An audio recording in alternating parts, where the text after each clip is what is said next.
প্রযুক্তির ফাঁদে আটকে পড়া নতুন প্রজন্মের গল্প নিয়ে আসছে নীলচক্র, একটি ডার্ক থ্রিলার যেখানে আরিফিন শুভ ও মন্দিরা চক্রবর্তী প্রথমবারের মতো জুটি বেঁধেছেন। এই ঈদে কি আপনি প্রস্তুত এই রোমাঞ্চকর যাত্রার জন্য?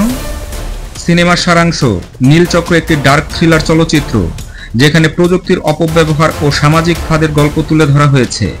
পরিচালক মিঠু খানের পরিচালনায় আরিফিন শুভ ও মন্দিরা চক্রবর্তী প্রথমবারের মতো একসঙ্গে অভিনয় করেছেন।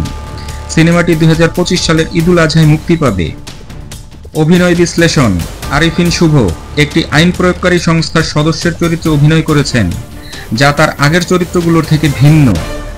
তিনি বলেন, দর্শকেরা একটি সমসাময়িক গল্প দেখতে পাবেন। গল্পের প্যাটার্ন ডার্ক, কিন্তু এর মধ্যে আরও কিছু আছে। মন্দিরা চক্রবর্তী কাজল রেখা খ্যাত এই অভিনেত্রী একটি চ্যালেঞ্জিং চরিত্রে অভিনয় করেছেন, যা তার অভিনয় জীবনে নতুন মাত্রা যোগ করবে। বালাম জনপ্রিয় সঙ্গীত শিল্পী বালাম এই সিনেমার মাধ্যমে বড় পর্দায় প্রথমবারের মতো অভিনয় করেছেন।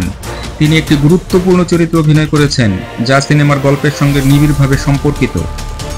পরিচালনা ও নির্মাণ শৈলী: পরিচালক মিঠু খান ও চিত্রনাট্যকার নাজিমুদ্দৌলা মিলে একটি সমসাময়িক ও ডার্ক থ্রিলার গল্প উপস্থাপন করেছেন।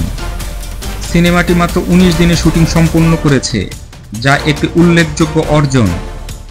সঙ্গীত ও ব্যাকগ্রাউন্ড স্কোর: সিনেমার র্যাপ সং এই শহরের অন্ধকারে গেয়েছেন জালালি সাফায়াত এবং মিউজিক কম্পোজ করেছেন বালাম। গানটি ইতিমধ্যেই দর্শকদের মনে সাড়া ফেলেছে। সিনেপ্রহর বিডি ভার্ডিক্ট: নীলচক্র একটি সমসাময়িক ডার্ক থ্রিলার যা প্রযুক্তির অপব্যবহার ও সামাজিক ফাঁদের গল্প তুলে ধরেছে।